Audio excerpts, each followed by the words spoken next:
Good morning बच्चों। पिछले class में हमने तुम लोगों को पीएच वैल्यू, हाइड्रोजन आयन सांद्रता और सूचक के बारे में पढ़ाया था। फिर हमने कहा कि अम्ल और क्षारों के सामान्य गुण पढ़ाएंगे आगे। तो अम्ल छोटे क्लास से पढ़ती आ रही हो कि अम्ल क्या होते हैं, क्षार क्या होते हैं। तो इसके गुणों को हम लोग देखेंगे कि अम्लों के भौतिक गुण क्या होते हैं, रासायनिक गुण क्या होते हैं। ठीक है, इसके पहले परिभाषा देख चुके हैं। तो अम्ल के भौतिक गुण हैं, अम्ल स्वाद में खट्टे होते हैं तथा जल में विलेय होते हैं। किसी भी अम्ल का स्वाद अगर देखा जाए तो वो खट्टा होता है, लेकिन जो प्रयोगशाला में आपको मिलेगा अम्ल, उसको आप टेस्ट नहीं करेंगे। स्वाद में खट्टे इसलिए कि इसका एग्जाम्पल दे करके आप देख सकती हो। जैसे नींबू है, नींबू एक अम्ल है, एसिडिक है, और ये इसका स्वाद खट्टा होता है। आंवला अम्ल है, अम्लीय पदार्थ है, खट्टापन होता है। तो खट्टे पदार्थों जो होता है वह अम्लीय होता है और यह जल में विलेय होता है। ठीक है, अम्ल नीले लिटमस को लाल कर देते हैं, ये सबको मालूम है। अम्लों की प्रकृति संक्षारक होती है। इनकी क्रिया से अगर अम्ल आपके कपड़े पर, लकड़ी पर, कागज़ पर, त्वचा आदि पर गिर जाए तो वह नष्ट हो जाता है। तो ये इनके कुछ सामान्य गुण थे। अब इनके रासायनिक गुणों को देखते हैं। शुरू से ही 9th क्लास में भी पढ़ी होगी कि किसी भी पदार्थ की, किसी भी यौगिक के 2 प्रकार के गुण होते हैं, भौतिक गुण और रासायनिक गुण। आप अपने लाइफ में भी देख सकती हो कि किसी का भौतिक गुण जो होता है उसका बाह्य गुण होता है, और रासायनिक गुण जो होता है उसका आंतरिक गुण होता है।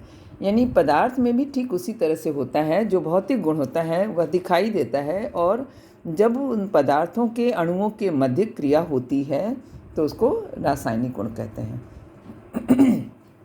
तो अम्ल का पहला रासायनिक गुण देखेंगे, धातु के साथ क्रिया।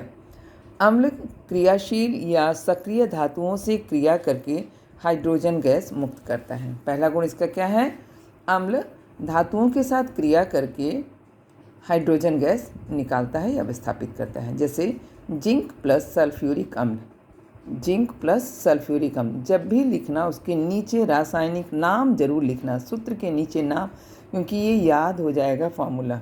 ठीक है, ZnSO4 प्लस H2, फिर Fe plus iron plus hydrochloric अम्ल। आयरन हाइड्रोक्लोरिक अम्ल से क्रिया करके फेरस क्लोराइड और हाइड्रोजन देता है। तो इस तरह से अम्ल धातुओं के साथ क्रिया करके हाइड्रोजन गैस मुक्त करती है। ठीक है, दूसरा गुण है धातुओं के कार्बोनेट तथा बाइकार्बोनेट के साथ अभिक्रिया करती है। कैल्शियम कार्बोनेट, ये धात्विक कार्बोनेट है। कैल्शियम क्या है? धातु है, और कार्बोनेट। तो धातुओं के कार्बोनेट के साथ अम्ल की क्रिया अगर कराई जाती है तो एक लवण बनता है और जल और कार्बन डाइऑक्साइड बनता है। ठीक है, इसको कहते हैं, ये लवण भी बना और इधर ये अम्ल बना है। H2SCO3 बनता है। यही H2O3 ब्रेक होकर के, टूट करके H2O प्लस CO2 बनाता है। यह एक दुर्बल अम्ल है, कार्बोनिक अम्ल है, दुर्बल अम्ल है। ठीक है, इसी तरह से बाइकार्बोनेट के साथ अम्ल क्रिया करके कैल्शियम क्लोराइड और कार्बोनिक अम्ल बनाता है। तो धातुओं के साथ कार्बोनेट तथा बाइकार्बोनेट के साथ क्रिया करके लवण और कार्बन डाइऑक्साइड गैस मुक्त करता है। धात्विक ऑक्साइड के साथ क्रिया करता है। वहाँ कार्बोनेट और बाइकार्बोनेट के साथ हो गया, यहाँ पर धातुओं के ऑक्साइड से क्रिया करके लवण और जल बनाता है। जैसे कैल्शियम ऑक्साइड हाइड्रोक्लोरिक अम्ल से क्रिया करके कैल्शियम क्लोराइड और जल बनाती है। इसी तरह से मैग्नीशियम ऑक्साइड सल्फ्यूरिक अम्ल से क्रिया करके मैग्नीशियम सल्फेट और जल बनाता है। ठीक है, तो इस तरह से ये धातु ऑक्साइड के साथ क्रिया करके लवण और जल बनाता है। ठीक इसी चौथा इसका एग्जाम्पल हो जाएगा कि उदासीनीकरण की क्रिया करता। अम्ल जो है क्षार के साथ क्रिया करके, अब ये देखो हाइड्रोक्लोरिक अम्ल है और ये क्षार है। कैसा क्षार है? ये प्रबल क्षार है। और ये कैसा अम्ल है? प्रबल अम्ल है। प्रबल अम्ल और प्रबल क्षार, यानी अम्ल जो है क्षार के साथ क्रिया करके लवण और पानी बनाता है। इसको कहते हैं उदासीनीकरण की क्रिया। ये गुण जो है ये क्षार के रासायनिक गुण में भी लिख सकते हैं। ठीक है, तो इस प्रकार से हम लोगों ने देखा कि अम्ल के 4 गुण हैं, मैंने 4 रासायनिक गुणों को हमने लिखा है। इसके अलावा भी बहुत हैं, लेकिन मुख्य हमने बताया कि पहला क्या था कि यह धातुओं के साथ क्रिया करके हाइड्रोजन गैस मुक्त करता है। कार्बन धातुओं के कार्बोनेट और बाइकार्बोनेट के साथ क्रिया करके कार्बन डाइऑक्साइड मुक्त करता है और धातुओं के ऑक्साइड के साथ क्रिया करके लवण और जल बनाता है। क्षार के साथ क्रिया करके लवण और जल बनाता है। इसको कहते हैं उदासीनीकरण की क्रिया। ठीक, अब इसके बाद देखेंगे क्षार के भौतिक गुण क्या होते हैं। क्षार जैसे अम्ल की तरह ही क्षार जल में विलेय होता है और स्वाद में कसैला, तीखा और कड़वा होता है। क्षार लाल लिटमस पेपर को नीला कर देता है। क्षार को जब स्पर्श करते हैं, छूते हैं तो साबुन के समान चिकना लगता है। ये क्षार का एक गुण भी है क्योंकि साबुन बनाने में क्षार का उपयोग किया जाता है। सोडियम हाइड्रोक्साइड या पोटेशियम हाइड्रोक्साइड का प्रयोग करके ही साबुन बनता है, इसलिए साबुन चिकना लगता है। क्षार की प्रकृति भी संक्षारक होती है लेकिन अम्ल की तुलना में कम होती है। अगर प्रबल क्षार आपके हाथ पर गिर जाए या कागज़ पर गिर जाए तो वह जलाती है, लेकिन एक दाग सा बन जाता है, जबकि अम्ल वहाँ उस स्थान को जला देता है, नष्ट कर देता है। ठीक है, तो इसकी प्रकृति अम्ल की तुलना में कम होती है। रासायनिक गुण इसके हैं। धातु के साथ क्रिया करके प्रबल क्षार सक्रिय धातु के साथ क्रिया करके हाइड्रोजन गैस बनाता है, जैसे जिंक और सोडियम हाइड्रोक्साइड। जिंक क्या है?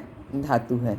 किस प्रकार का धातु है? सक्रिय धातु है। ठीक है, इस सक्रिय धातु के साथ अगर प्रबल क्षार की क्रिया कराई जाती है तो बनता है sodium zincate, Na2ZNO। Sodium zincate का विलयन बनता है और हाइड्रोजन गैस निकलती है। हाइड्रोजन गैस निकलती है। एक्वस का मतलब होता है जलीय विलयन, यानी इसका ये विलयन, यहाँ AQ जो लिखे हैं इसका फुल फॉर्म होता है एक्वस। एक्वस का मतलब जलीय विलयन। और जहाँ L लिखा होता है वो लिक्विड होता है, वह लिक्विड पानी के लिए प्रयोग में लाया जाता है। ठीक है, विलयन में और लिक्विड में दोनों डिफरेंस यही है। एल्यूमिनियम ठोस अवस्था में है और सोडियम हाइड्रोक्साइड, एल्यूमिनियम भी सक्रिय धातु है। इसको जब सोडियम हाइड्रोक्साइड से क्रिया कराते हैं तो सोडियम एल्यूमिनियम एल्यूमिनेट बनता है। यहाँ जिंकेट बना, यहाँ पर एल्यूमिनियम था तो सोडियम एल्यूमिनेट बना, या सोडियम मेटा एल्यूमिनेट भी कहते हैं इसको। ठीक है, और हाइड्रोजन गैस मुक्त होती है। तो धातु के साथ क्रिया करके हाइड्रोजन गैस, कैसी धातु के साथ? सक्रिय धातु के साथ। कैसा क्षार? प्रबल क्षार। तो प्रबल क्षार और सक्रिय धातु की क्रिया से हाइड्रोजन गैस मुक्त होती है। अधात्विक ऑक्साइड के साथ अभिक्रिया करके, क्षार जो है अधात्विक ऑक्साइड के साथ क्रिया करके लवण और पानी बनाता है। कैल्शियम हाइड्रोक्साइड अधात्विक ऑक्साइड क्यों कहे हैं? क्योंकि कार्बन जो है अधातु है। यहीं पर सल्फर ऑक्साइड भी हो सकता है, SO2 सल्फर डाइऑक्साइड, है ना। कार्बन अधातु है तो अधात्विक ऑक्साइड के साथ क्रिया करके लवण कैल्शियम कार्बोनेट बनाता है और जल बनाता है। ठीक है, अम्ल से क्रिया करके उदासीनीकरण की क्रिया को दर्शाता है। क्षार और अम्ल की अभिक्रिया से लवण और पानी का बनना उदासीनीकरण की क्रिया है। ठीक है, कुछ क्षार को गर्म करने पर क्षारीय ऑक्साइड और जल में विघटित हो जाता है। कुछ क्षार, सभी नहीं, जो दुर्बल क्षार होते हैं उनको यदि गर्म किया जाता है तो उसमें से जल वाष्पित हो जाता है और उसका ऑक्साइड प्राप्त होता है। जैसे मैग्नीशियम ऑक्साइड को, ये जो प्रतीक हमने लिखा है ये गर्म है ना, इसको यहाँ पर लिखते हैं गर्म करने पर। ठीक है, गर्म करने पर मैग्नीशियम ऑक्साइड और जल बनता है। तो इस तरह से ये क्षार के कुछ रासायनिक गुण हो गए। उदासीनीकरण की क्रिया को आर्हीनीय सिद्धांत के द्वारा या आयनिक सिद्धांत के आधार पर स्पष्ट करना होता है। देखो, ये सोडियम हाइड्रोक्साइड और हाइड्रोजन क्लोराइड या हाइड्रोक्लोरिक अम्ल, क्षार और अम्ल मिलकर के लवण और पानी बनाते हैं। इसको कहते हैं उदासीनीकरण की क्रिया। ये सबको पता है उदासीनीकरण की क्रिया।